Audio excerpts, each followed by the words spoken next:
napakadelikado ang kanyang ginagawa sapagkat pwede pong mapahamak ang office of the Vice President, ang kanyang pamilya, and the Vice President herself ay nagsasabi na kung ano man ang mangyari sa kanya at sa kanyang pamilya, may pananagutan dito ang Chief PNP na gumawa ng mga hakbang na nag-pull out ng security police detail sa office of the Vice President na ang layunin ay ipakita ang power tripping ng gobyerno ni Marcos. Ibig sabihin, walang respeto si Marbil sa pangalawang pinakamataas na leader ng bansa. Tama at napakadelikado yan. If the Chief PNP cannot respect or afford courtesy sa pinakamataas na pangalawang pangulo ng bansa na inihalal, how can we expect the Chief PNP to respect ordinary people? That's the message of the letter of the Vice President.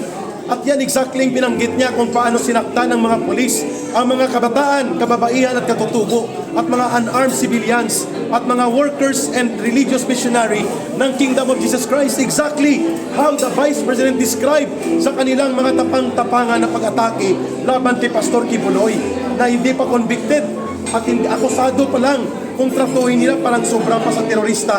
And that's the message that the Vice President right now is saying sa kanyang letter. Kung gano'n ang pagtrato nyo sa akin bilang Vice Presidente at sa aking mga nasasakupan, pati pamilya ko, na elected siya ng tao, gano'n din ang ipinapakita nito na napakadelikadong kalagayan if the Chief PNP acts like as the head of a private armed group na ganyan ang kanyang pagpapatakbo ngayon ng Philippine National Police. Nakakalungkot ito. Hindi ito gagawin ni Marbil kung walang baspa sa taas. Kung ano yung kasabihan na kung ano yung puno, siya din yung bunga. Exactly kung mali ang ginawa ni General Marbil against the Vice President, President Marcos should order the recall of that illegal and anomalous order na mag-pull out ka ng security mo sa Vice President. Maintindihan natin kung ang ginawa niya nito, barangay tanod, barangay captain, o barangay kagawad. Highest official of the land, threatened by the communist terrorist group na patayin at i-ambush at gawa ng masama. Tama po kung hindi involved si Mr. Marcos sa kabulastugan na ginawa ng Chief PNP Marbil na ito upang bastusin ang opisina ng Vice Presidente. Why is President Marcos silent about that anomalous order of pulling out security details to the Vice President? Sa panahon ni former President Duterte, tinataas yung antas ng mga kapulisan, nire-respeto. Pero ngayon, parang napapasubo sa kahihiyan dahil sa mga hindi tamang ginagawa. General Marbil should resign so as Abenhur Abalus. Kung hindi kaya ni Marcos na mag-resign kasama sila, unahin niya muna ito. Marbil is not promoting the highest professional standard for the Philippine National Police as a professional law enforcement organization. Marbil is promoting patronage politics, transactional politics like an armed goons na hindi dapat ginagawa sa PNP. Kawawa ang mga matutuwid at matitino ng mga opisyal ng PNP na nadadamay dito sa unprofessionalism, unethical conduct na ginagawa ng Chief PNP na ito. Ano yung feeling na nagagamit na ngayon sa politika ang mga pulis? Napakadelikado. That is a dangerous sign that the Vice President would like to convey sa kanyang sulat. Kaya open letter yun eh.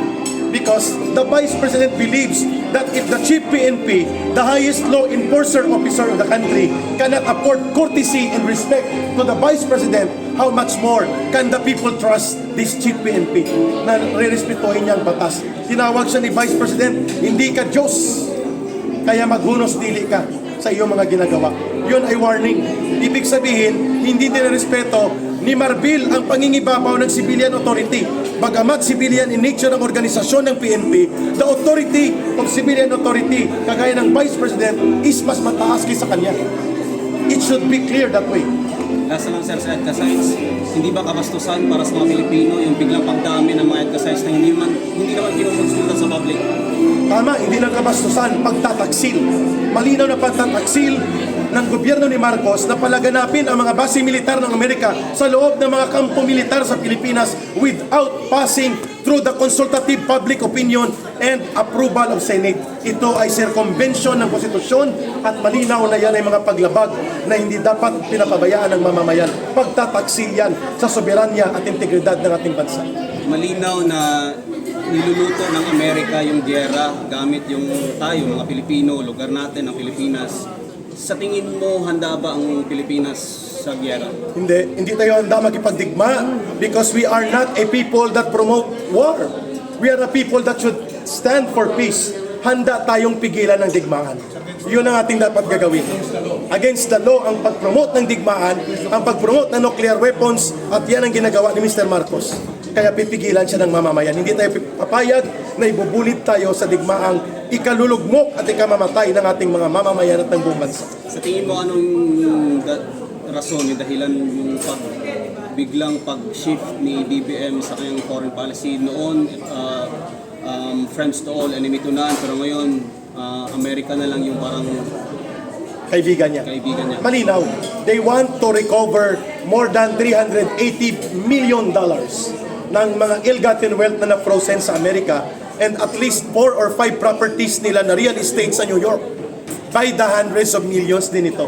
At ito, after all, ay nagpapakita ang kanyang bait-baitan at ang kanyang gimmick ng pangampanya using the Duterte, at ang tema ng unity and continuity was all about themselves only. The powers that they have right now is not about the country. It's not about the people. It's about themselves. Yan ang babawiin natin sa kanila. Yan ang sisingilin ng taong bayan.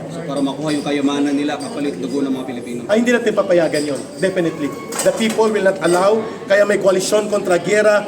May mamamayan, Marcos alis dyan. At mayroon tayong pagkakaisa ng mga mamamayang Pilipino na hindi tayo papayag na ibulid tayo sa digmaan ni Mr. Marcos para lamang makuha ang gusto niyang yaman na babawiin niya yung mga ill-gotten wealth na ito doon sa bansang Amerika. Thank you, sir. Thank you. Kaya may dadagdagan ako, Eric. Naalala niyo po nung sinabi ni Mr. Marcos, yung EDCA na yan, may tutulong daw sa atin pag nagkaroon po ng mga calamity. Ano po ang nangyari? Bakit wala po tayo nakita mga sundalo ng Kano? Dahil kasinungalingan lahat yon. Sapagkat hindi interes ng Amerika na iligtas tayo sa sakuna o sa kalamidad. Nakita natin ang mga EDCA na ito ay walang naitulong sapagkat walang rubber boat, walang helicopter, walang relief operation, at walang humanitarian aid na ginawa ang Amerika. Bagamat sila ay nagpopromesa na through EDCA mananatili ang kanilang pagtulong sa atin. All ay sales talk lang yon. Ang tawag doon ay marketing gimmick ng Amerika para pumayag tayo na pumasok ang kanilang mga armas nuklear at kagamitan militar na gagamitin ng ating bansa.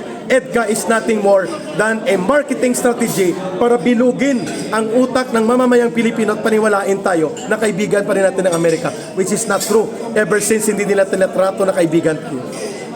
So maliwanag, kung titingnan natin kay Eric, isa ba itong panlilinlang sa taong bayan? Malaking panlilinlang, at ang facilitator ng panlilinlang at deception and manipulation ay walang iba kundi Pangulo ng Bansa. That is tantamount to betrayal of public trust. That is tantamount to violation, culpable violation of the Constitution, and dapat yan, culpable violation of the Constitution, betrayal of public trust. At dahil dyan, maniningil ang mamamayan na hindi na dapat siya manatili sa poder at kapangyarihan. Speaking of maniningil ng ang ating mamamayan, bakit hindi natin singilin? Pwede ba natin singilin kay Eric yung pinagmayabang niya sa SONA na 5,500 mahigit, na tapos na daw pong flood control project, at ito po ay ayaw niya pong pag-usapan. Samantalang pinunduan po ito ng bilyon-bilyon na halaga ng peso. Tama po, maniningil tayo kasama sa ipapanawagan natin, hindi lamang ang investigation sa EDCA, transparency and full disclosure, at panawagan na tapusin at ibasura ang EDCA, kundi ganon din po ang panawagan na ibulgar sino ang mga nagkubra at kumamkam ng bilyon-bilyon na pundong ito. At ang mga naglustay. At naglustay. Salamat kay Eric. Salamat. Thank you.